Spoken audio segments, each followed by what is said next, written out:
What is up, guys? Welcome back to a brand new video on Home of the Bizarre. Today we're going to be reading a story about a man that could sit for a very, very long time, and he was called Simon of the Pillar. But before we get into the video, let me just remind you guys, do not forget to click that big red subscribe button if you guys want to see more eerie and bizarre content. So let's dive right in on who Simon of the Pillar was and how long he could sit for. But a word about Simon. Here was a man who could really sit. They called him Simon of the Pillar.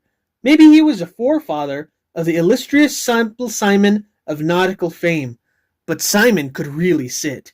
He was a Syrian ascetic who sat on top of a marble column in Alexandria for 69 years without descending one time. Simon clambered up to the column when a young boy and remained seated on this narrow space of less than 3 feet in diameter until his death 69 years later. This man belonged to a school of pillar saints, a class of ascetics who sat atop various columns or rocks in the Near East in the expectation of catching the first glint of the second coming of Christ in the 5th and 6th centuries.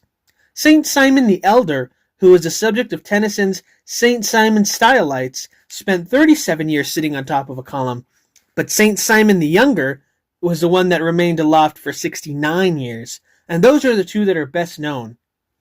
Anyway, thanks guys. What you guys think of today's story? Isn't that amazing? How could this guy sit on top of a pillar for 69 years? Like, who fed him? I mean, don't you think that? I mean, if he didn't descend once, he can't get food up there on top of the column, right? Anyway, let me know in the comments down below what you guys think. I think that's a really, really interesting story. But yeah, I would not want to sit for that long. I like to sit down in front of the TV, but I wouldn't want to sit that long. Anyway, thanks guys for checking out today's story. Leave a comment down below, and I'll catch you guys in the next weird and eerie and bizarre tale.